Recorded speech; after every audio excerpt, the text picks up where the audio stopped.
Hello everybody, welcome back to a new video. My name is Sarah and today I'm going to be doing a very late November wrap-up. It's like December 12th and I usually don't do my wrap-ups this late, but I've been really slacking with videos lately, but I am trying to get back into them, and so we're doing a wrap-up.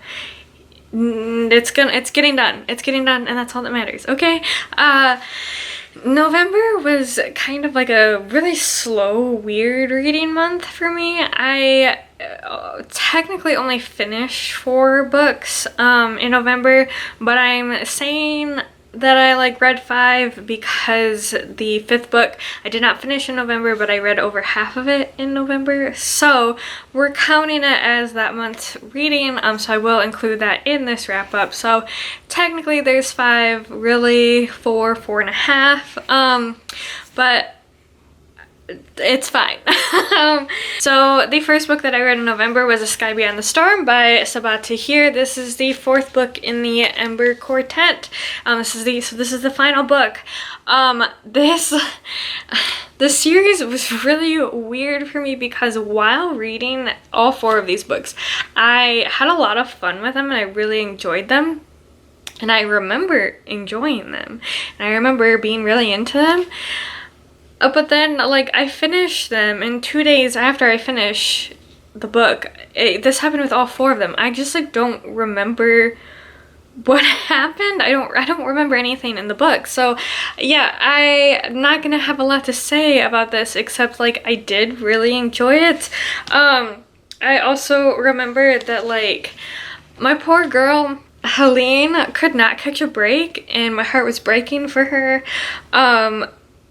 I don't know, there's not much that I can say about this book that I haven't said about the other 3. I will say I do remember it taking me a significant amount of time to really get back into this series with this book compared to the other 3.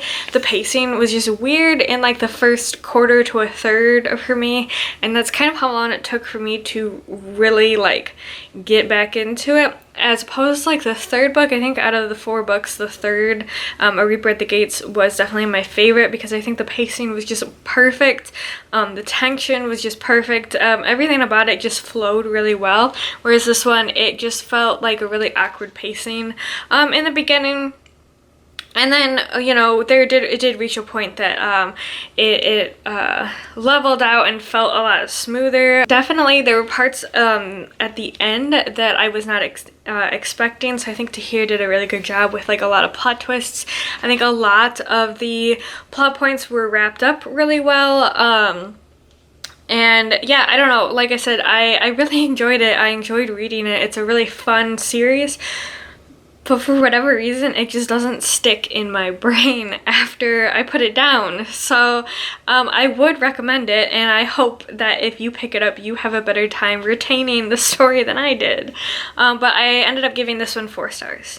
So then after that, I picked up an arc, and this is a book that came out, actually, it's already out. It came out December 7th, and that is Beast of a Little Land by Joo-hye Kim. So this book follows 2 children, a poor, kind of a street rat type of boy, and then a poor girl that gets sold into a courtesan school, and they grow up, and it follows the course of their life over 50 years as they grow up in Japanese occupied Korea. And I really enjoyed this book, but I felt like there was certain things that I wish there was more of, or it would have been kind of written in a slightly different way. I really wanted to connect to both of these characters.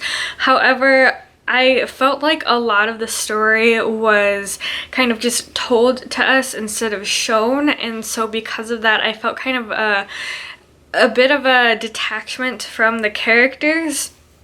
Typically, I struggle with books that span over like several years, 50 years, especially like long passages of time. I kind of get pulled out of the story every time we need to skip ahead or jump to the next time point.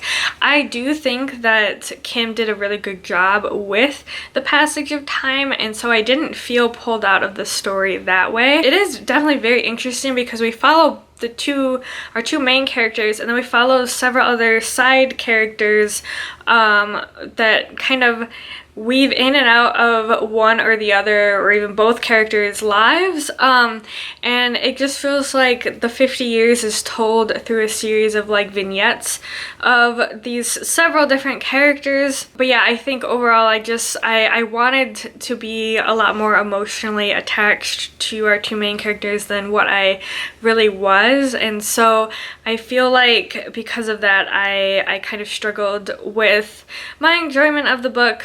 It was also kind of interesting because I was anticipating a lot more of like social commentary on kind of the war and how that impacts children and just like normal citizens' lives. However, I felt like we did not get a lot of perspective of like how the world wars and the occupation of Korea was really affecting our main characters until like the last third, and then that we really got focused on that, and so I kind of went into it with different expectations, but I think if you go into it looking at it as more of like vignettes following these two characters and kind of more focused on their day-to-day lives than necessarily how the bigger picture of what's going on in the world at the time affects them until later in the book, I think you will enjoy it a lot more, but I do recommend it. I did find it very interesting to read, and I do think Kim does a very good job giving us a picture of both of these characters and kind of how they impact others throughout their lives and how others have impacted them, and how kind of that comes back around full circle later on in the story. But I did end up giving it 3 stars. The third book that I read was Beasts of Extraordinary Circumstance by Ruth Emmy Lane. This is kind of a magical realism contemporary novel, and I think the best comparison would be if you took Forrest Gump and sprinkled in magical realism. Kind of like almost like Forrest Gump and Big Fish. I think it felt like both of those combined together is a good comparison of this book. Now I will say I've only seen like half of Big Fish. I think it's Big Fish. Is that what? I think that's what it's called. I'm pretty sure. But the half that I have seen reminded me a lot of this book, just like the whimsical kind of storytelling of the book, and then like with Forrest Gump, how you're just following Forrest's life through certain like stories that he tells, because it's told in a very similar perspective.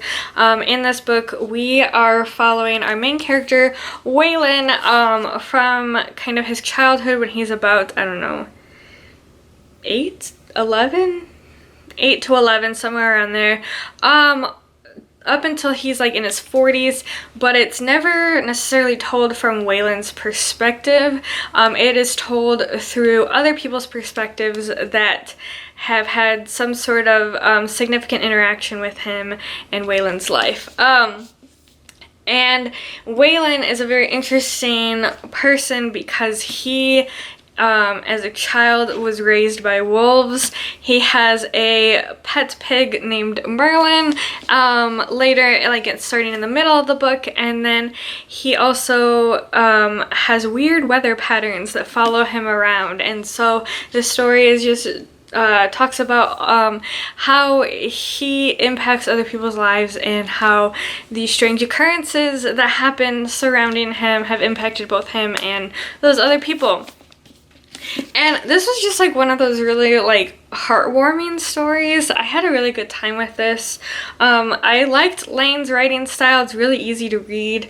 Waylon as a character is just, I just wanted to give him a hug. He's just one of those characters that is so happy and like joyful and sincere, but to the point where people think he's being like sarcastic or like a smartass or whatever, but he's being super sincere about things. He's just super naive and like doesn't understand how like human society works because he was raised by wolves. And so in the very beginning, there's lots of like misunderstandings with other characters that he meets, thinking that he's just being like one of those like class clown kids or whatever, and is like purposely trying to misbehave when he really just doesn't understand what's going on. Yeah, it was a really fun novel. It's also kind of a love story. It's just one of those super sweet love stories too. And it's just fun to see kind of how the two characters in like the romantic relationship kind of go back and forth, weave in and out of each other's lives. But yeah, I think if you're looking for kind of more of a lighthearted, heartwarming, kind of magical realism novel that feels like Forrest Gump, I think you should definitely consider picking this up. I did give it 4 stars. So after that, I kind of started this book in the beginning of the month and had been reading it throughout the month as like a buddy read with a potentially special guest in a future video. So the book was Six Gun Tarot by R.S. Belcher. This is the first book in, I think, a 4-book series. Now, I say there's a potential for a video only because the person that I'm buddy reading with has not been enjoying this book as much as I ended up enjoying it. They're kind of struggling to really get through it, and I'm not sure if they're going to want to do a discussion video. There's a potential that they'll DNF.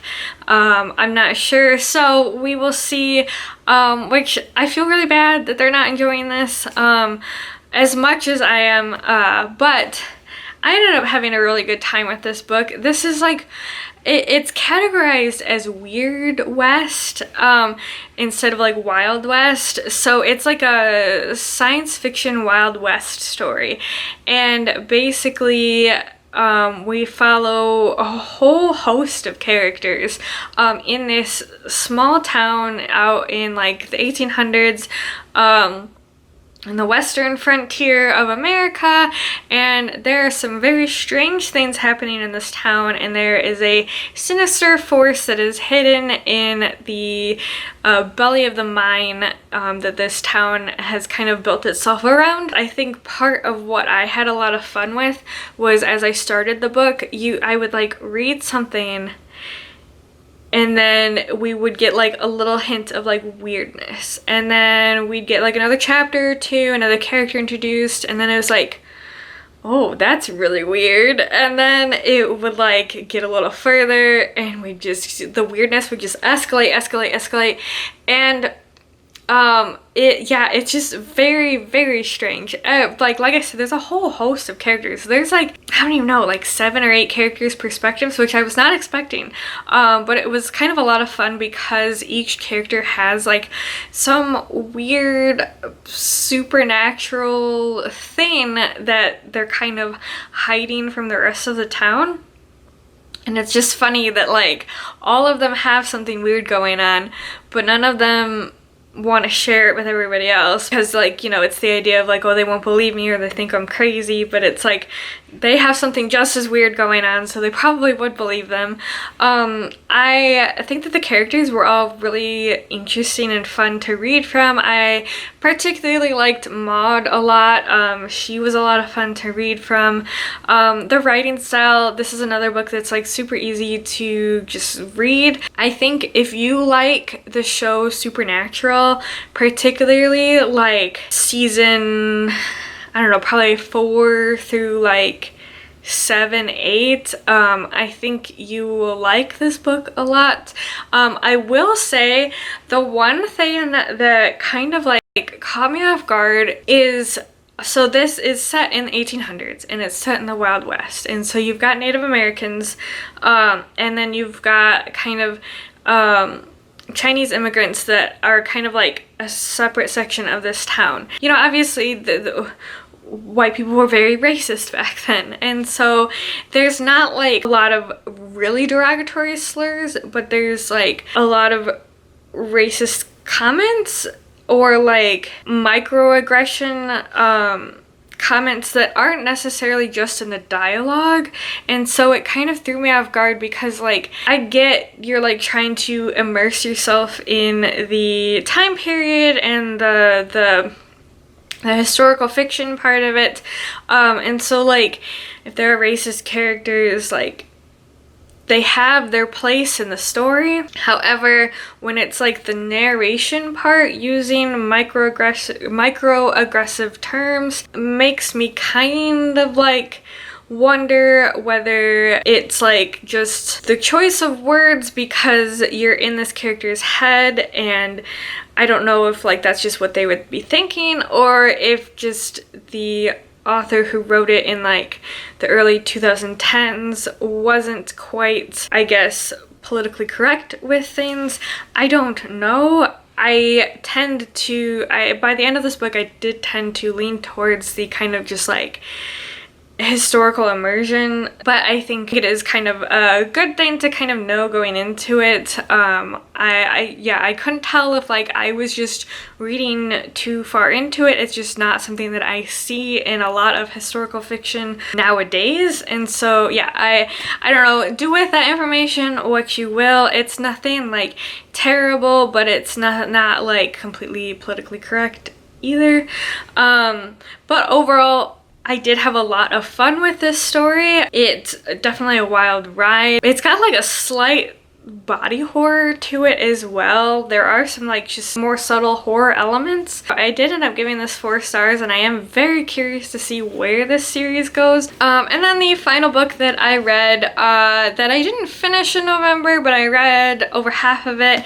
was The Well of Ascension by Brandon Sanderson. This is the second book in the Mistborn trilogy, and this is the second Brandon Sanderson book that I have read. I started with the Mistborn trilogy as my beginning of my journey through the Cosmere series, or Cosmere world. So yeah, this is the second book, so I can't really tell you what this one is about, but the first one, we basically are in this world that has been ruled over by this kind of dark entity for 1,000 years, and the world is like really desolate and barren, and there's like this mist that comes in every night. There have been several attempts at rebellions throughout the thousands of years, but they've all failed, and so now we are following kind of our most recent attempt at a rebellion, led by Kelsier, who's kind of this mastermind thief, and then or mastermind criminal. He's more the like just general criminal, and then Vin, our kind of a street urchin thief, who ends up involved in his crew, who plan to overthrow this evil ruler in the form of a heist. And there's like metal-based magic where people ingest certain metals that they have kind of an affinity for, and then each metal has like a ability associated with it, and then Vin and Kelsier are Mistborns, and they're able to ingest all of the magically infused metals and use all of them, which the magic system is super interesting. This book, while I really enjoyed getting back into this world and the magic system and back with Vin and the rest of the crew, I definitely think this suffers from the second book's syndrome, where, you know, your first book had all this stuff going on, and then your third book is you know, obviously the climactic ending to the series, but in order to get from, you know, first book to the climactic ending, you have to have a lot of things set up and moved into place before you can, like, you know, to bridge that gap. And that's what this book was mostly about. There was just a lot of putting people into different places, lots and lots of character growth, which was good to read. I love character growth. But by the 500 page point, I was like, okay, I need something to start happening. I need to move on. We need to get going. Like, I'm getting kind of bored. It was, yeah, I don't know. Like I said, I had a good time with it. I love the world, the magic system. I really enjoy Vin, and her internal struggles and dilemmas in this book were really interesting to read about. It did kind of drag on in the middle part until things actually started kicking into gear, like the last maybe 150 pages. I, of course, am going to continue and read the third one, and I plan to just continue on through the rest of the Cosmere after that. So I ended up giving it 3.5 stars, but I am definitely looking forward to the third installment, because this book ended in quite a twist that I kept trying to like figure out, and it still ended up, I think I was like halfway there to figuring it out, but I was still impressed and fairly surprised when the reveal finally came along. So I'm really looking forward to picking up, I think it's The Hero of Ages is the third one. I don't know if I'll pick it up in December. It might be beginning of next year, but I am very excited. So these are the 3 physical books on top of Beasts of a Little Land and Six Gun Tarot that I read in November. I feel like November was definitely like a slower reading month, but also kind of a more lackluster reading month, I would say. There's nothing that like really stood out to me. You know, I wasn't like disappointed completely, and I didn't hate any of the books, but I don't really know if there was any like standout novels for me this month, but that's okay. We have those months, we have slower ones, but let me know if you've read any of these books down below in the comments. I'd love to hear your thoughts. Thank you so much, of course, for watching. I hope you consider sticking around and subscribing, and as always, I hope you have a great rest of your day, and I will see you in the next video. Bye!